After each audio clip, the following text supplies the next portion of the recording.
40 years ago, it was unimaginable. 20 years ago, it was unthinkable. Today, it is our reality.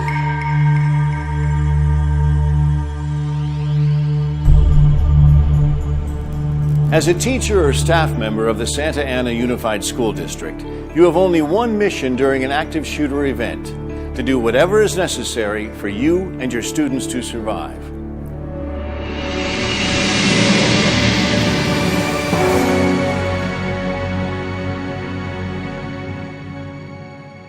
Now, you remember from our reading yesterday, we should think of our schools in the same way we think of our communities. Teachers, staff, and students all working together to keep a watchful eye for anything out of the ordinary.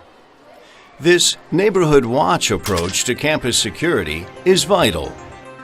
If we see anything that appears suspicious, we need to report it. It could be as simple as noticing that a door is propped open when it should be closed and locked.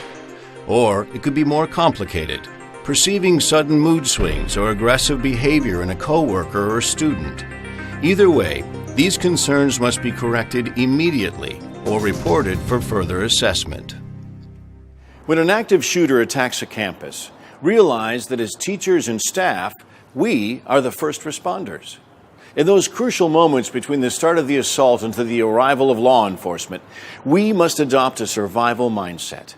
We need to seize the initiative and decide what actions to take and when to take them. Here are 3 effective strategies to counter an active shooter assault.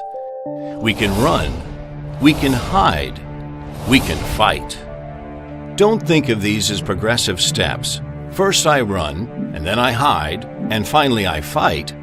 Think of them instead as options that best suit your particular situation and location during the assault.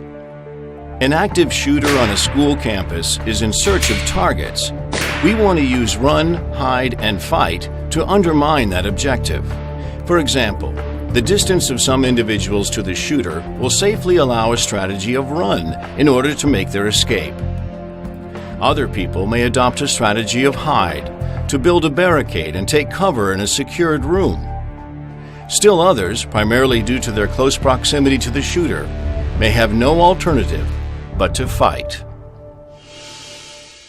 If you have the chance to safely leave the school grounds, the run strategy should be your first course of action.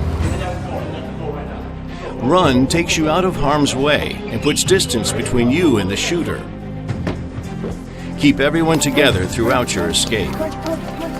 If you meet others, take them with you as you exit, but do not stay behind if they will not go.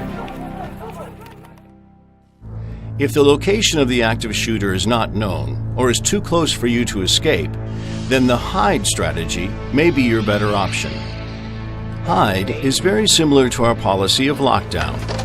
Doors should be locked, windows closed and covered, lights turned out, and cell phones turned off with everyone remaining quiet.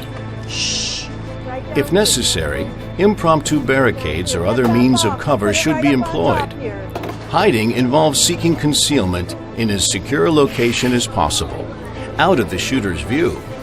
The intent of the hide strategy is to induce the shooter to bypass your area, or restrict his entry and further frustrate his intent.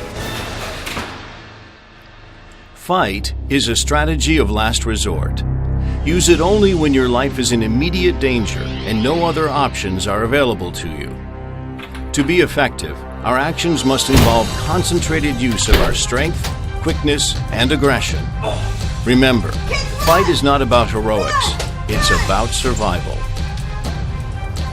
Use defensive tools such as chairs, textbooks, fire extinguishers, or other items to disrupt or stop the shooter. No single response will fit all active shooter situations. In some cases, you'll use one strategy to buy time for another.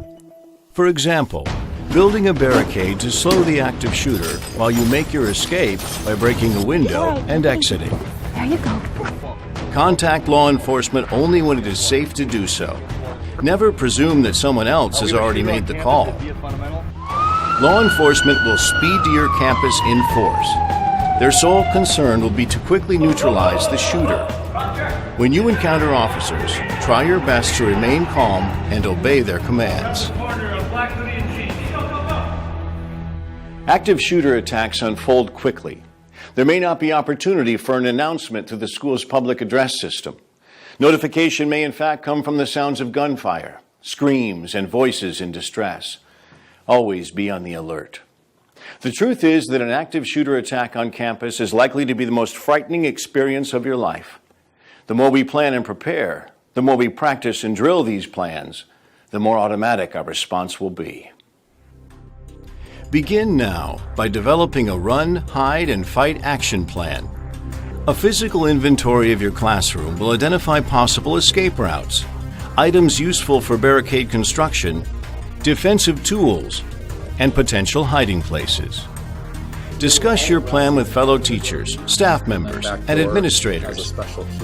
Involve members of law enforcement. The two hallways lead out to the parking lot. Prepare plans for common areas, hallways, playgrounds, lunch areas, gymnasiums, and the library. Because we don't know where we might be during an attack, we need to be thorough in our planning. So we'll cover windows, turn off all the Communicate lights, these plans to your students.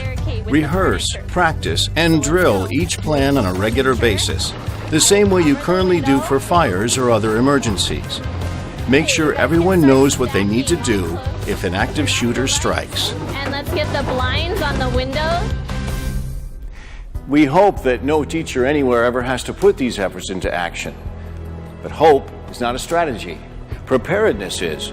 As a teacher and staff member, you must take a leadership role in preparing yourself and your students to respond during an active shooter attack. And the time to begin these preparations is now.